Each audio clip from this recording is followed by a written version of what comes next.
Okay, Assalamualaikum warahmatullahi wabarakatuh. Nama saya Muhammad Syarul Fikri bin Ismail dari kelas DLS 1B. Jadi hari ni apa yang saya nak bincangkan, apa yang saya nak bagi tahu, yang saya nak maklumkan kepada tuan-puan yang melihat video saya hari ni. Jadi hari ni kita nak bincangkan tentang tips keselamatan jalan raya. Okey, baiklah.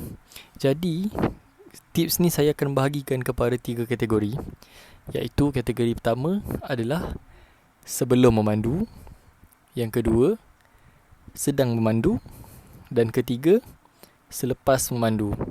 Jadi ketiga-tiga kategori ni penting jugalah kan, kita kena tahu keselamatan sebelum kita naik kereta ke, naik motor ke. Benda ni bukan spesifik untuk kereta saja, malah orang naik motor, orang jalan tepi-tepi jalan pun kena fikir juga benda ni kan.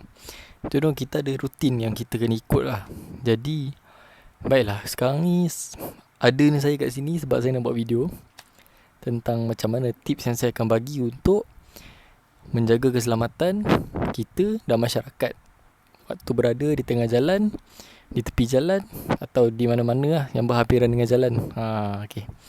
Jadi kita buat yang pertama, iaitu sebelum menaiki kenderaan.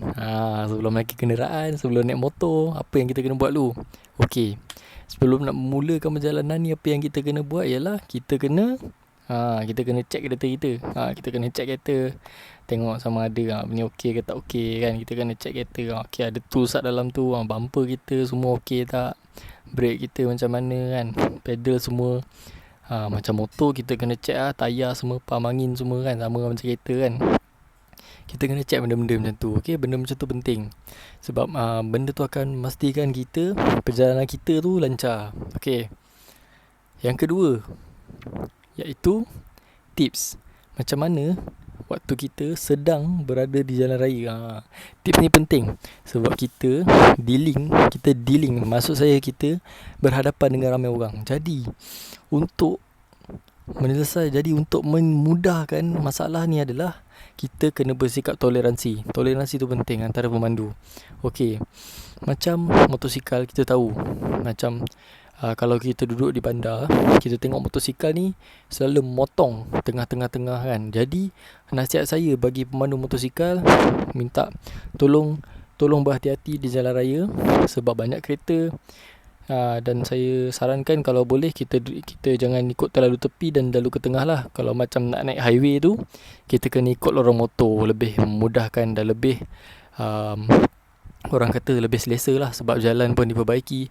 Dan juga orang kata pemandu macam lori, macam lori ke, pemandu kereta ke akan rasa lebih senang hati lah kan. Okey, kalau untuk pedestrian, maksudnya untuk orang-orang yang jalan kaki, memang tak disallow untuk jalan kaki di tepi highway lah. Memang tak bagus, itu memang tak baik lah. Memang tak boleh, bukan tak baik, memang tak boleh. Jadi yang tu untuk tips sedang waktu kita sedang berada di jalan raya. So sekarang ni kita akan teruskan perjalanan. Bila kita dah jalan tu, make sure kita kena selalu tengok kiri dan kanan lah. Macam kereta ada side mirror, motor pun ada side mirror. Jadi macam kereta dia ada mirror belakang, kita boleh tengok belakang kan. Jadi kita kena sentiasa berada di kawasan yang selamat lah. Selamat untuk kita dan selamat untuk orang lain. Jadi benda tu memang kena amalkan setiap masa lah. Waktu ambil lesen pun kita kena amalkan benda tu. Jadi why not untuk kita apply dan kita buat lagi yang terbaik lah ketika kita berada di jalan raya kan, menghadapi realiti. So kita akan teruskan juga dengan lepas memandu. Okey, bila kita dah sampai destinasi, apa yang kita perlu buat? Sebelum kita nak parking ke apa, kita kena cari parking spot yang elok lah kan, yang boleh parking kan. Orang sekarang kalau pergi shopping mall je nampak parking OKU nak parking situ. Nampak keluarga kita tak ada pun OKU kan. Nampak kita ni mementingkan diri. Jadi tak sepatutnya kita parking kat tempat OKU tu kan, betul tak? Jadi bagi saya benda tak patut lah. Kita sepatutnya mengutamakan lebih kalau orang-orang kurang upaya ni kan.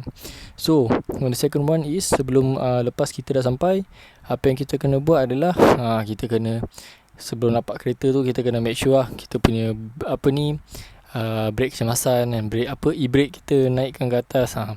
Jadi macam kalau nak double park tu, kita kena tinggalkan nombor phone lah dekat dekat dashboard tu, sebab itu boleh make sure untuk orang tu call kita dan tak ada horn-horn lah, sebab bising kan, jadi nanti dia jadi pencemaran bunyi pula, jadi tak bagus. So itu saja daripada saya. Okay, renung-renungkan, selamat beramal, stay safe. Kita jumpa lagi. Tolong like, share dan subscribe saya punya YouTube channel. Ini yang first video. Okay guys, terima kasih. Assalamualaikum.